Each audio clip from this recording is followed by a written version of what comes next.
Live from downtown Detroit, home of WDIV and Click on Detroit, Local 4 News at noon starts now. And right now, the world is watching as talks between Russian and Ukrainian delegations wrap up. This as Russia continues to ramp up war efforts. And President Vladimir Putin ordered his country's deterrence forces, including nuclear arms, to be placed on high alert. Conflict in Ukraine tops our news here at noon. Despite the two sides holding face-to-face meetings, the fighting between Russian and Ukrainian troops continues and in many areas has actually intensified. Here are some of the latest developments. The International Olympic Committee calls on sports organizations to exclude all Russian and Belarusian athletes and officials from international events. Meantime, Switzerland, a country that traditionally stays neutral, is joining the European Union in sanctions against Russia. And 6 days after the Russian invasion of Ukraine, the number of people fleeing the country is growing. An overwhelming number of those rushing to safety are going into Poland. Jay Gray has a closer look at the situation there. I want to give you a first-hand look at what's developing right now here along the border. This is the walking path. This is where people on foot come across and into Poland. What are they met with here? Supplies. They've got clothes, they've got blankets, there's a fire across the way here where people are trying to stay warm. If you keep moving across the roadway here, what you'll see is ambulances. They're here to treat anyone who may need it, as well as food, water, things that people desperately need as they rush to safety. The fighting intensifies. U.S. officials acknowledging Russian troops appear to be gaining ground in southern Ukraine, but continue to face stiff resistance to the north, including the capital city of Kiev. It's so weird to actually hear the explosions in the city day by day and shootings and seeing all the images all around the country where people suffer. Horrific images of a country battered by 5 days of war, burned out military vehicles, buildings ripped apart during a missile attack, and families ripped apart by the violence. Hundreds of thousands scrambling to escape, overwhelmed and unsure of where they'll go and what will happen to loved ones left behind to fight. Delegations from Russia and Ukraine are meeting face-to-face along the Belarus border today. Ukrainian leaders making it clear the discussions will not include any talk of surrender. Now, one of the things you notice here almost immediately is how many mothers are here with young children, men aged 18 to 60, staying behind to fight. Jay Gray, NBC News, along the Poland-Ukraine border. Jay, thank you for that report. And now here is a report from the front lines of the invasion of Kyiv, the Ukrainian capital. Matthew Chance reporting now. Right within the past few hours, there has been a ferocious battle here on the outskirts of Kiev. And this is one of those Russian Soviet-era vehicles which is completely burned out. You can see this is a bridge, actually, is an access point to the northwest of Kiev, the Ukrainian capital. And the Russian column that has come down here has been absolutely hammered. I know that I've been speaking to the local Ukrainian commanders here.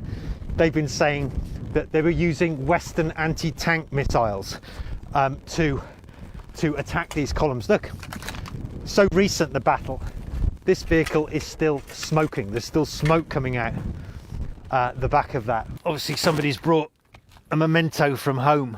All along this bridge, which is an access point, there are these vehicles that have been hammered by the Ukrainian forces. A bit of a Russian uniform there lying on the floor.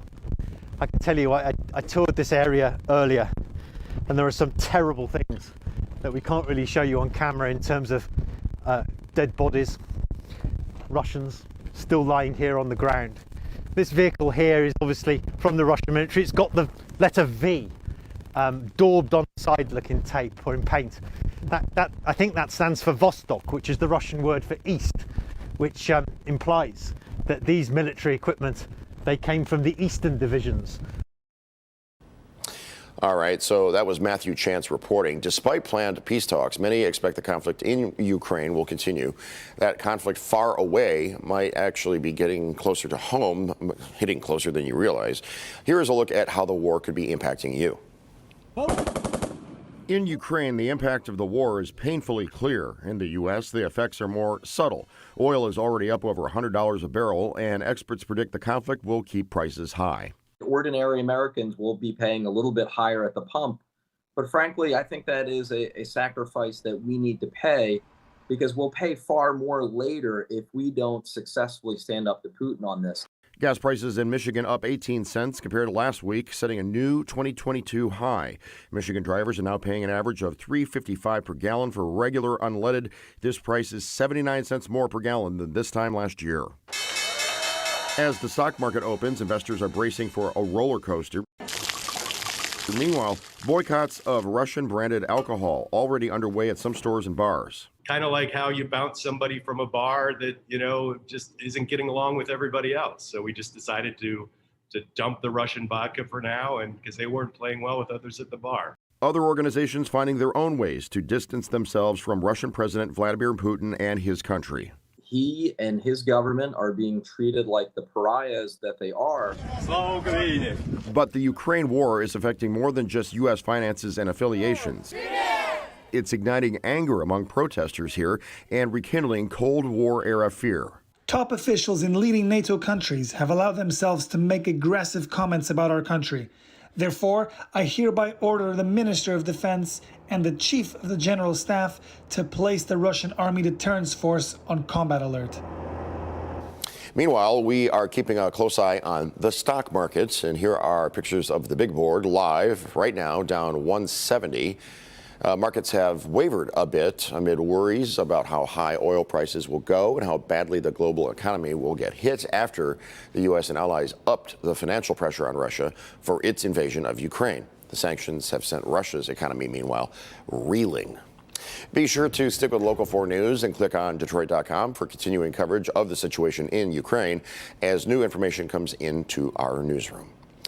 And new information on an overnight shooting at a Macomb County strip mall. A gunman shot up 2 businesses and an empty store before giving up to police in Warren. Rod Maloney is live with what we have learned this morning. Rod. Yeah, good afternoon, Jason. There are more questions asked than answered out here at 9 Mile and Ryan. The biggest among them is what brought this on, and we still don't know. But it was in a very violent outburst, as you can tell by the number of bullet holes in just the windows here.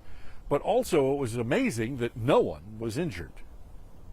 As the sun came up, the little yellow placards marking 9mm shell casings littered the parking lot in front of Green Day Massage and the 9 and Ryan Pharmacy. Walls and windows in front of both businesses, plus the vacant indoor grocery store next door, pockmarked with bullet holes. It's a lot of shots, yes. It's very intense. And yet, when police first arrived at the scene shortly after 2 a.m., they discovered 3 women in their 50s who'd been sleeping inside Green Day Massage and called in the shooting, cowered, telling them they had not interacted with the shooter at all. Unable to figure out what brought on this violent rampage, Warren Police Executive Lieutenant David Chris told Local 4. There was a language barrier there, but we responded to the area, saw the shell casing, saw the bullet strikes, immediately secured the area to make sure everybody was safe. They removed 3 victims from the Green Day massage parlor out the back of the building so that they were safe. The gunman, whom Warren Police believe spoke only Mandarin, barricaded himself inside the pharmacy, which prompted Warren PD to call in the special response team. And when it rolled up in its armored vehicle, we believe he was monitoring the situation from the surveillance cameras from inside the business. So almost immediately, once the armored personnel vehicle pulled up and was taken into custody without incident. The alleged gunman gave himself up shortly after 5 a.m. And Warren Police believe that he's related somehow to somebody who owns the 9 and Ryan Pharmacy. But they're still looking into all of this. And in the meantime, state of Michigan had investigators out here because of the pharmacy being involved in this. They've come and gone. They also, the local police, Warren Police, were looking at the car that the man left behind. They just towed that away within the last hour. Back to you. Rod, when is he expected to go before a judge? Well, as it stands right now, they're still doing this investigation, but the belief is there will be an arraignment tomorrow, and Warren police wanting to get at least felonious assault and weapons charges against the man, but we'll have to see what the Macomb County prosecutor has to say about that. All right, Rob Maloney reporting live. Thank you. Let's turn our attention now to the forecast today. As we take a live look outside at Skycam, it seems serene and pleasant, uneventful even. But Brandon is here to let us know about something exciting that starts with a 5. 5 degrees over. Oh, no, wait.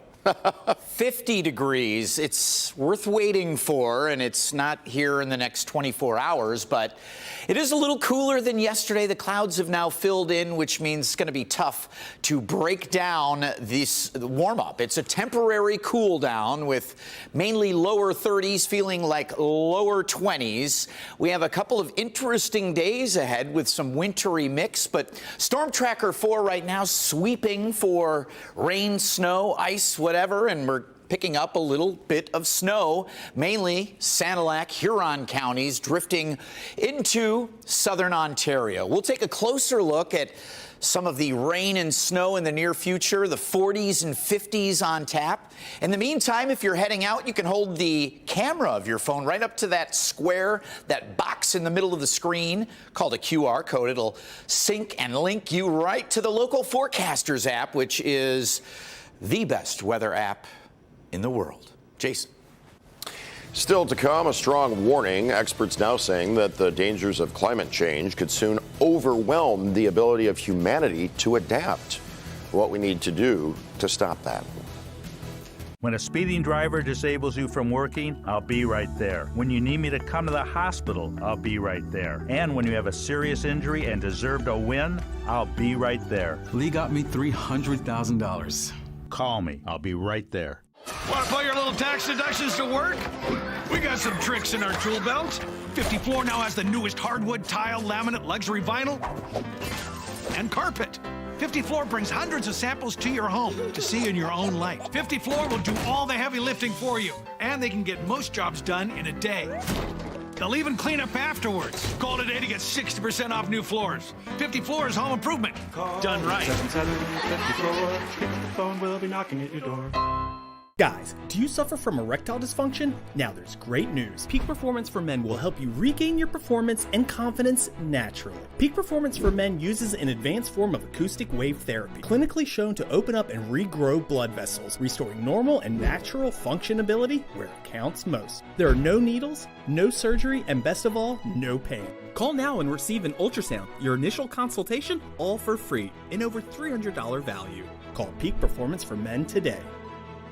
Can you take a deep breath through both nostrils of your nose? Difficulty breathing through your nose may affect your sleep, exercise, and day-to-day life. Maybe you've tried breathing strips or nasal sprays, but nothing gives you lasting relief. Imagine the feeling of a clear, deep breath through your nose. How? Vivair, a non-invasive treatment done in the office with minimal to no downtime. Call Vivair Detroit and find a local doctor who offers the non-invasive Vivair treatment. A blocked up nose shouldn't shut down your life. Getting money from the $30 billion asbestos trust funds can be complicated, but we can help. Get answers, get help, get the Bernstein Advantage today. 1-800-CALL-SAM.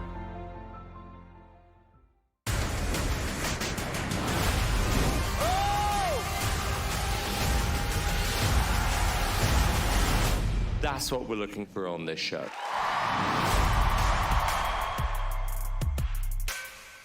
Elena Fedorova, military strategist, loyal to no country. She thinks on a big scale.